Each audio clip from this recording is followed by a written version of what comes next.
IVM.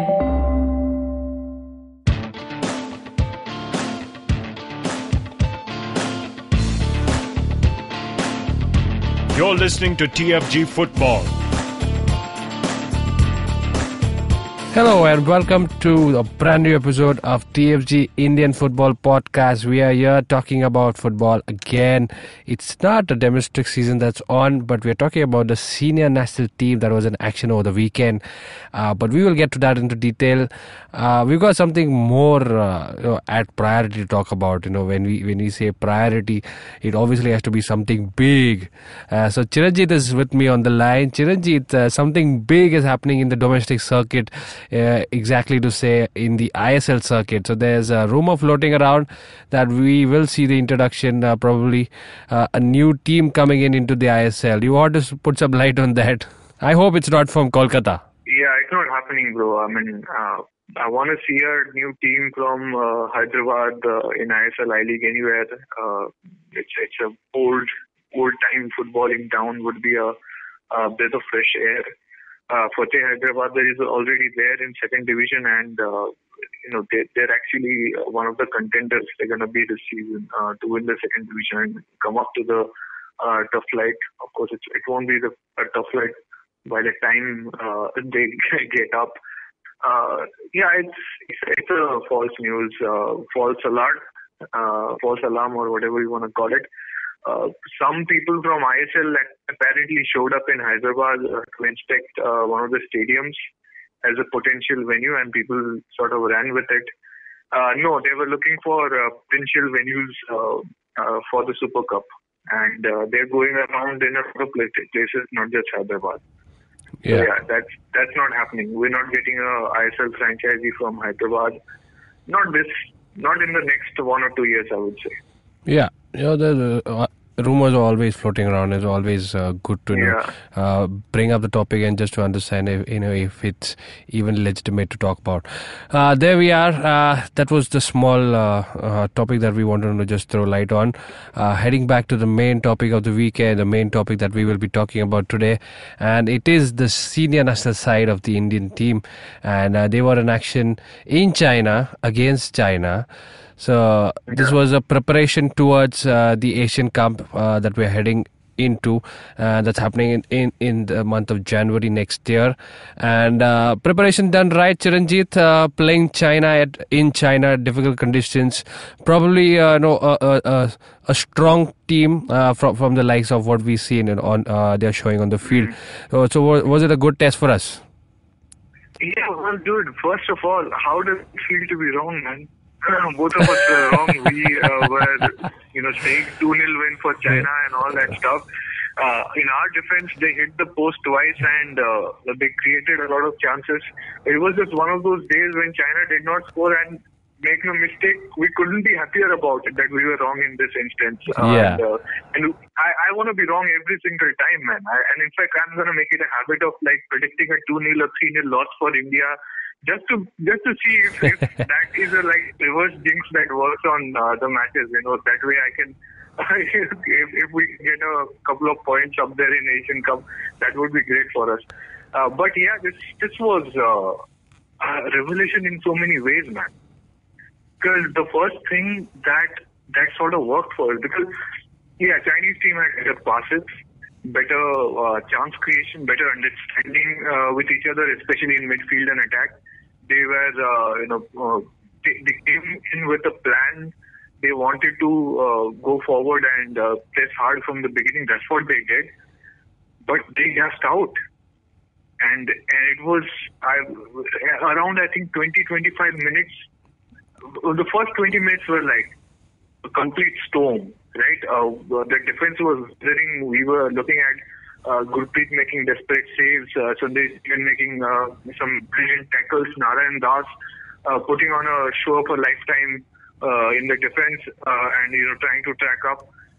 We were not seeing much of the ball. We were not attacking much, and they were just coming at us, and we were defending it. That was the story of the first 20-25 minutes. Yeah. And then at some point I thought oh shit, China has slowed down.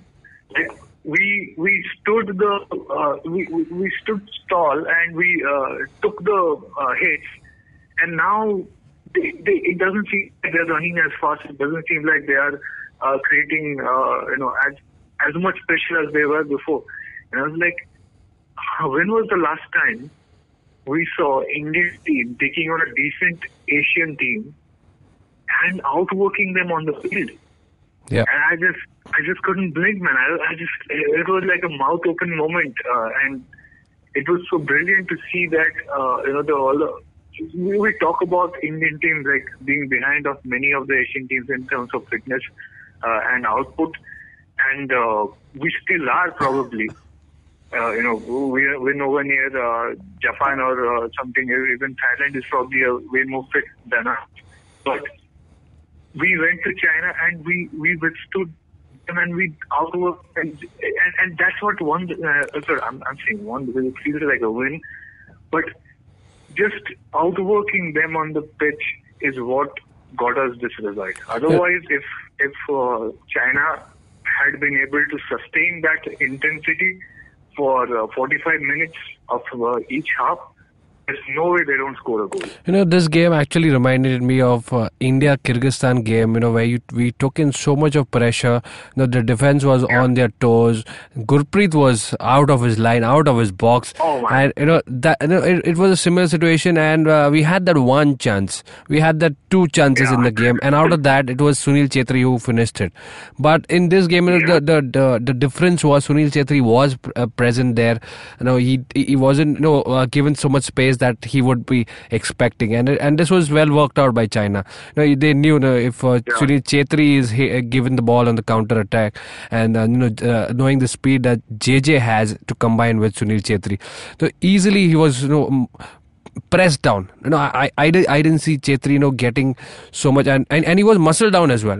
Just the physical presence that the team had. We've seen him with the one-on-one tackles that Sunil Chhetri had with the team. It was easily Sunil Chhetri was looking second best over there to win the ball. So it was thought about how China would go in this game, and from what I can assume is China may not have played the best of players. Probably what we've seen may not be the best 11 that we've seen, but they came in with a plan. They came in with whom to stop, and I think they fairly did where our strengths could be. Udanta, he had the space, he had the time on the right hand side, but we didn't see really too many overlaps from the right and right wing. The more active wing was the left wing, but again it was Narayan Das rather than Narzari. Narzari crosses were a bit off. And just by going by the pressure that we sustained, I think where we could have slightly gained advantage was the counters. We needed more bodies forward. Narayan Das's crosses, I remember two good crosses that he put in the box, away from the keeper, away from the defense line, and we had nobody over there. So I think we can take a lot of positives from that game, at least. The way our fullbacks moved up, but we're really expecting more from our wingers. That's probably where it's going to hurt us in the long run. Yeah, we saw Udanta tracking up, or even there were times when Nazari had an off night. Let's be honest. There were times I saw Sunil Chhetri tracking left just to make up for that lack of support from the left, and if you remember, he did provide a couple of. When Sunil Chhetri went to the left and provided a couple of crosses into the box, and I think both were a little off and did not find JJ, who was trying to be the receiver. But yeah, it's a. And the other point regarding that is that in the middle, Sunil was getting crushed. Like every time he was moving up, he was getting scissored by two defenders, and it was not pretty. He got a couple of chances that cross that came in from the right, and he took the shot before almost injuring himself and breaking his leg on the turf. What a terrible turf that was, and that could have been a goal for us, which is crazy because given the rest of the game, it would have been enough to win the game, and how awesome and insane that would have been. So yeah, look, it's not expected that everybody is going to have a great output every single time, right? I mean, for example, Pranay Haldar, I thought I would see more from him. He sort of was doing his bit in the middle.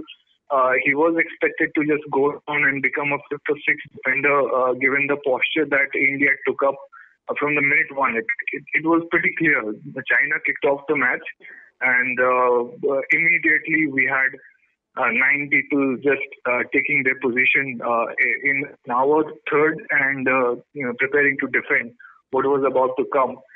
So yeah, that was part of the whole game plan that Constantine had chalked up for this game, and it worked out. Partly due to China missing chances, partly due to some of those crazy tackles that Sanjay Jingan pulled off. Even Pritam Kotal was pretty good. I saw him doing some put his body on the line and all that. It's a win for the defense. Gurpreet, again, you mentioned the Kyrgyzstan game. The only reason we won the Kyrgyzstan game was because Gurpreet had pulled off some 4 or 5 unbelievable saves. And any other game, that would have gone in and nobody would have said a word against Gurpreet, because those were almost impossible to stop. Yep. But he pulled it off. Again, he delivered another performance, and I don't know, we don't deserve this guy. We were thinking I had this nibbling feeling over the last 5-6 months that Gurpreet doesn't seem to be that guy he was when we were playing Myanmar or we were playing Kyrgyzstan. It doesn't seem like he's in that form anymore. But again, big game, big occasion, away match, intimidating atmosphere. He showed up and he delivered. And probably the player of the match, probably the performance of the season by any Indian goalkeeper. Yeah. And you can take in the domestic matches, international matches, pull everything together. That may go down as the best performance of the season. So it's great to see the defense showing up, because ultimately, this is going to be what makes or breaks.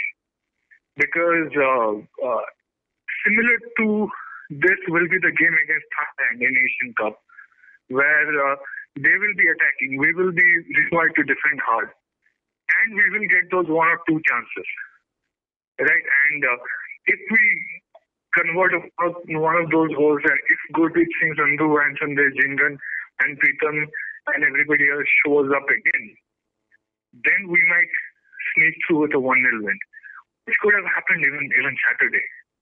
So yeah, it gives you a little bit of positivity about what we might get out of Asian Cup, what we might get out of the Oman or Jordan friendlies, or even the Australia friendly, if that happens. So yeah, I don't know, man. I saw some negativity, and even after this game, that we were just always defending. Yeah, what else do you expect us to do? It's China. I mean, it's not. We're not playing Singapore or something that we should be expected to attack back all the time. But yeah, there are games where we have to sit back and defend and survive. So yeah, that's what we did, and job done. Yeah. Apart from Gurpreet, we had 3 of his other friends. We're talking about the crossbar and the 2 posts that were also part of a defending team. So I think great combination over there to have the clean sheet for India.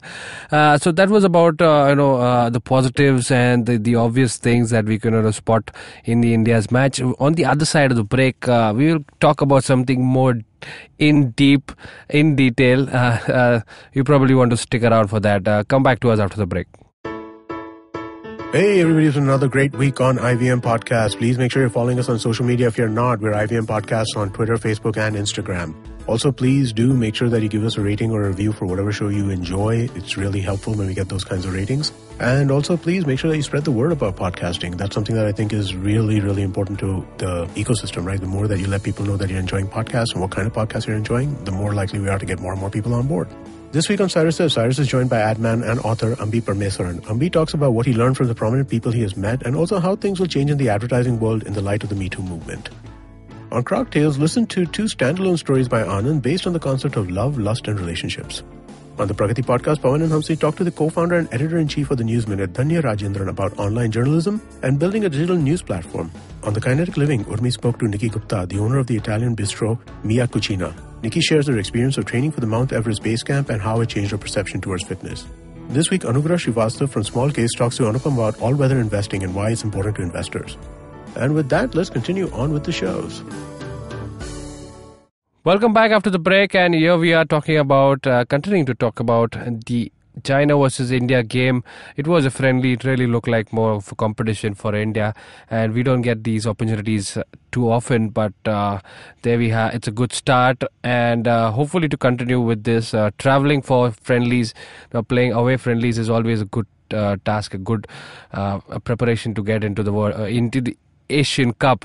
Chiranjit, so we've talked about the superficial things that we could spot from the game. Let's get into something in detail. Captainship. Sandesh Jingin handed the captain's armband over. Sunil Chhetri over. Gurpreet Singh Sandhu. What is your take on that? What do you mean is over? No, I mean it's over Sunil Chhetri and over Gurpreet Singh Sandhu. Okay, that way. Yeah, over Sunil Chhetri, man. No, he can't be done. I'm gonna play a devil's advocate just for a moment. Bear with me. If we're going into a game and we know that we defend hard, and the main responsibility is going to be on the defenders, I'm okay with giving the goalkeepers, the captain's armband to the goalkeeper or the lead defender. So that way, Gurpreet or Sandesh Jhingan can lead the team on that day, right? Yeah. On the other hand, though, given what is said, and it's ultimately the coach who decides. On the other hand, it's kind of true that everything is not all right. Mm-hmm. Okay, I mean, you must have seen the Times of India report that has come out that talks about the possible rift between Sunil Chhetri and Stephen Constantine. Let's just say it's kind of on point. There is something happening, it's and people talk about egos. I mean, this is word on the air. This is like rumors that you get to hear from time to time. So I'm not going to put, I don't want to play this up more than it's worth playing up.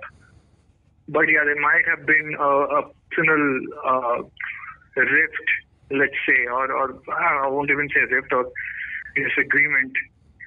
Again, you have to be very careful about, how you look at this. It may have played a part in Sunil Chhetri being ignored for the captainship. But again, Chiranjit, this is still a friendly game. We've seen Sunil Chhetri not being the captain in the friendly games. I remember your statement. So Gurpreet Singh Sandhu is a friendly captain, and Sunil Chhetri is not a non-friendly captain. But it was not a friendly, right? I mean, Constantine said going into friendly for the world, but not for us.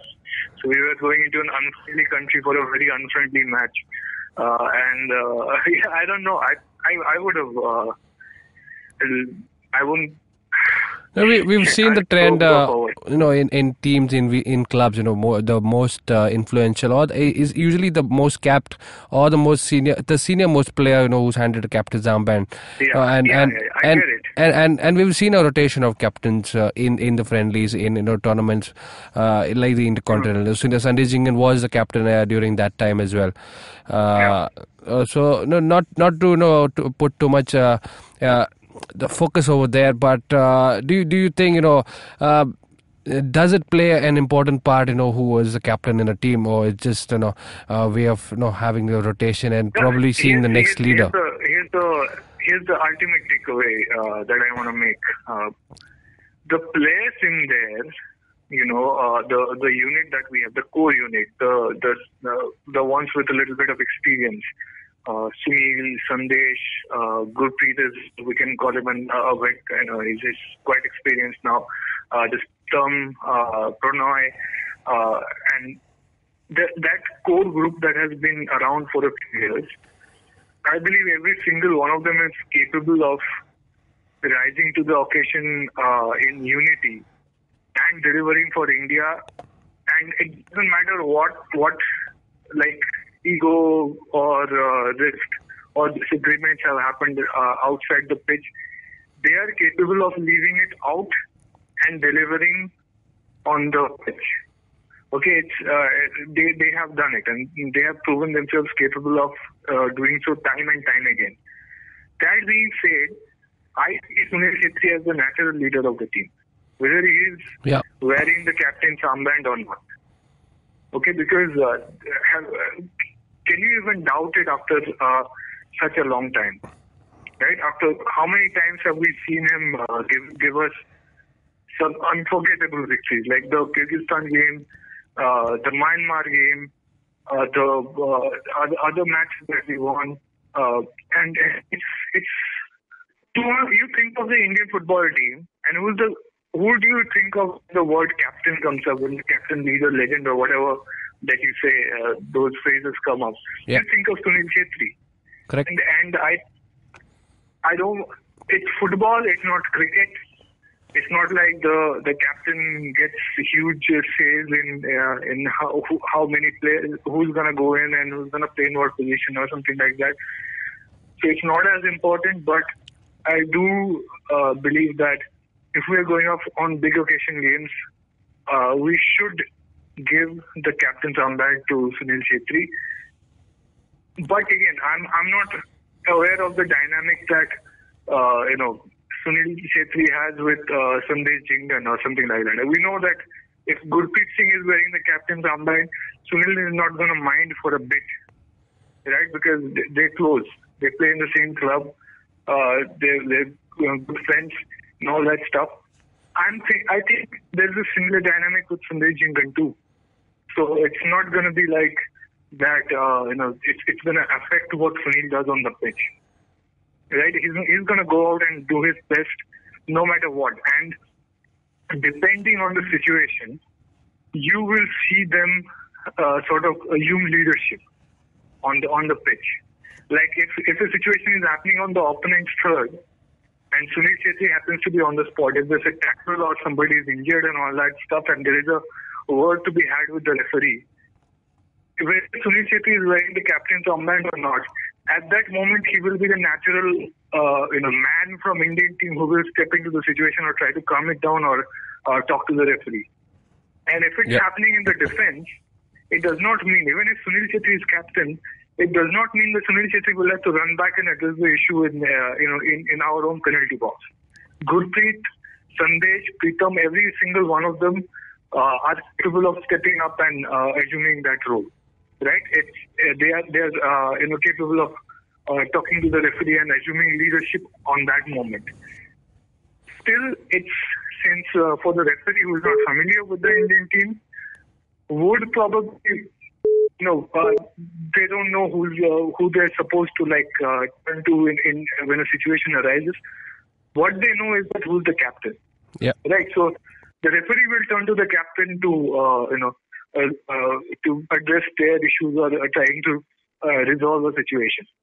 So in that way, it's necessary. But ultimately, whether Sunil is wearing the captain's armband or Sandesh is, or Pritam Koda, he got the captain's armband once, does it make a world of difference as long as they deliver on the pitch? And I'm saying this out of respect to Sunil Chhetri. He's going to do what needs to be done, regardless of whether he gets the armband or not.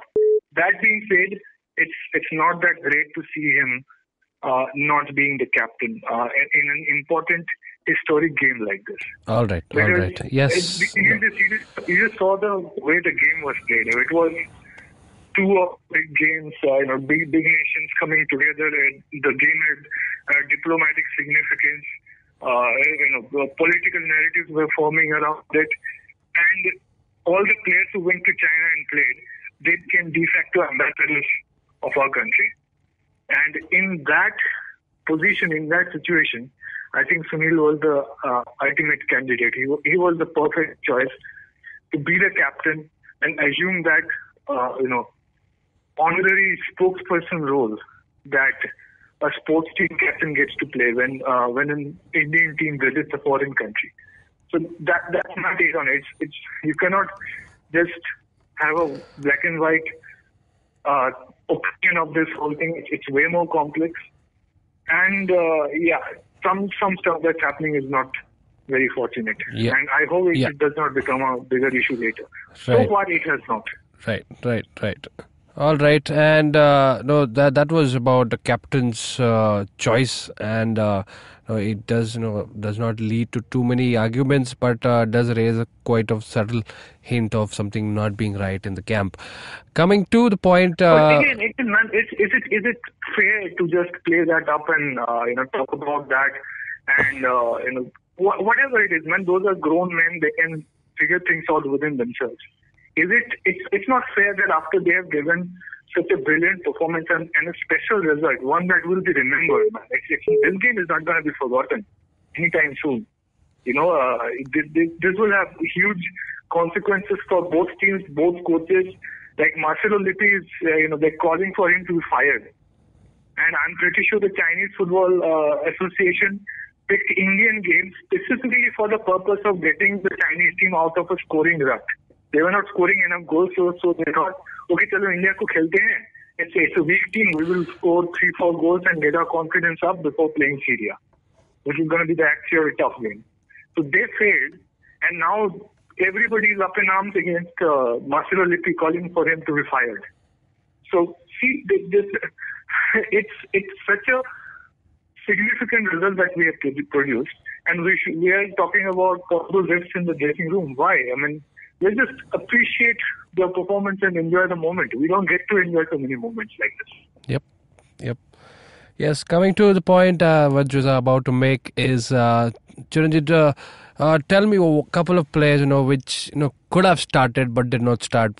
Somewhere do you think this was the best possible lineup that we could have had against a Chinese team?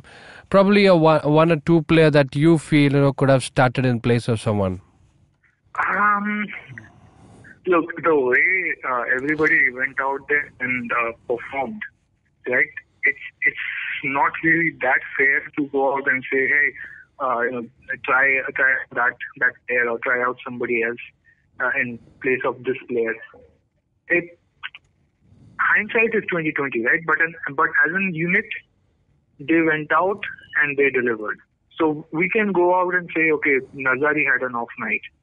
So maybe he could have been replaced by somebody else, right? Maybe we should have had Anaso Edatorika from the beginning, given the way he performed. Maybe we should have had Vinny Trai from the beginning. Maybe even JJ didn't have such a great time out there, did he? So we can just go out and say, like, Farooq Chaudhary, did you see the chance he got? Yeah. In the 93rd minute, like, he could have won the game right there for us. He could have seriously, like, and how historic that would be, like, for a young guy to come on as a substitute and scoring in our, like, for becoming the first Indian player to score on Chinese soil, right? Who was the last, last Indian player who almost scored in Chinese soil? We have to go back to 2016 when Mohan Bagan went to play Shandong Luneng, AFC Champions League game. And who almost scored in that game when at a time when Mohan Bagan was being battered 6-0 by a very strong club who had multiple Argentinian World Cuppers and a 400 crore budget. Who came close to scoring? It was Keane Lewis. Keane Lewis had a shot almost on target and it came off the bar. And had he scored, he would have been the first Indian in modern football history to score on Chinese soil. And imagine if Farooq Chaudhary got that honor, like that would be an achievement he could carry. That would have been a highlight of his career right there.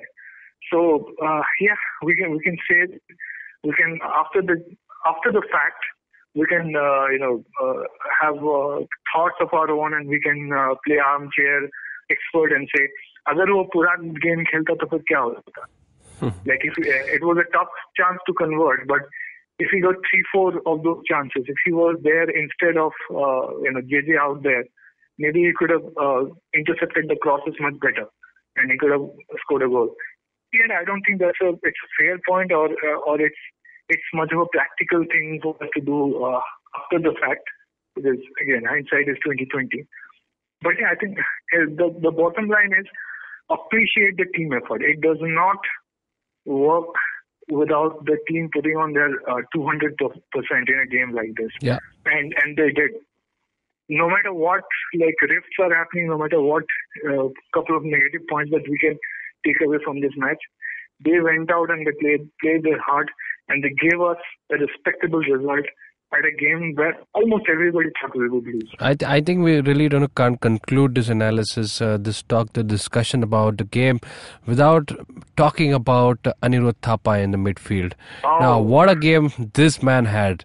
He's one of those stars. He's still not he's still not so great that you can easily spot him, but he does the work, all the hard work required, all the leg work that was required. I think he is the upcoming Eugene Lindo that we'll be missing. So Burgess was out, so he was so Thapa was paired up with Haldar. Here you see a physical strength, physical presence of Haldar, with a creative mind like Anirudh Thapa. I think he was superb on the night, being placed right in the middle of the pitch. I think he was connecting well with both ends of the pitch, getting the ball out of defense, and even supplying those key passes to the front line. Probably, this is where we can see the future of Indian football in the midfield. Anirudh Thapa, awesome performance in the midfield. The guy is blooming, right? I mean, this is where the under-23 team, using the under-23 team in Cup Championship, this is where it's paying off. When you have Farooq Chaudhary or Anirudh Thapa performing in games like this. This is where it pays off. It's brilliant. It was great to see him. And just such a young player too. And we've been seeing him for the last couple of years at best playing at the highest level. And the maturity, and the ability to step up in a pressure cooker situation in front of hostile crowd in a very significant match, historic match, and putting on that performance. Man, a few of these players could very well get offers from some top Asian clubs after this. Like, I think Gurpreet is a strong candidate. I don't know if he will leave Bengaluru, but he must get, people might come for him. Anirudh Thapa is the other guy. Farooq, I don't know. There are lots of players out there. Of course, Narayan Das, he proved his mettle as well. But yeah, there's lots of players out there who can easily walk into J-League at this point, and it's great for us. Yeah. All right, then. That brings us to the end of this podcast, this weekly podcast that we have. And what a great way to start off to talk about the Indian football team at the start of the week. And if you're listening to us on YouTube, do not forget to like, share, subscribe. Let us know via comments what you thought about the game, what we discussed in this podcast. You can listen to the podcast on IVM Podcast app, which is available on Android and iOS. Do give us a follow on Twitter. We are on Twitter as @TFG Football. Chiranjit and me are also available. Chiranjit Oja, Bozan Kevin is for me. And do come back to us next week, and we will talk more about Indian football once the domestic season gets underway as well. So come back to us next week. Have a great week ahead, and see you.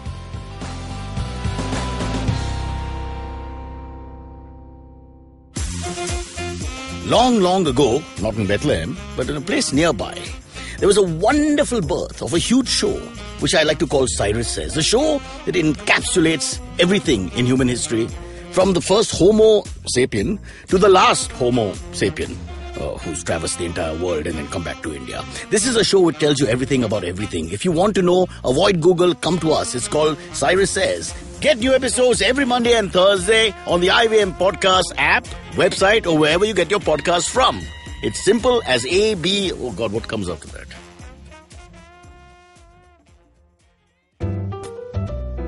Give me a word.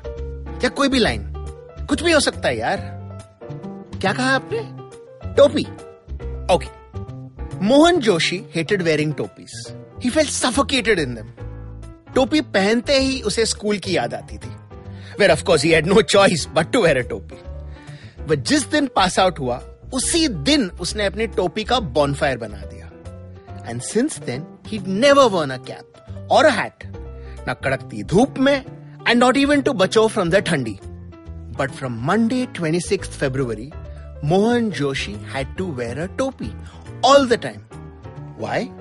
Because if he didn't, everyone around him knew exactly what kya soch raha tha. They knew that he was wondering how the girl in the yellow churidar would look bina kapde ke. They knew when he was calling the boss a sadela tomato. They knew everything. पर ये सब हुआ कैसे? अरे भाई, यही तो story है. और ये स्टोरी आप ही ने मुझे दिया by giving me the starting word. यही तो है The Croc's Tales. Words आपके, कहानी आपके लिए. Catch the stories on Monday and Thursday on the IVM website, app, and anywhere you get your podcast from. See you soon.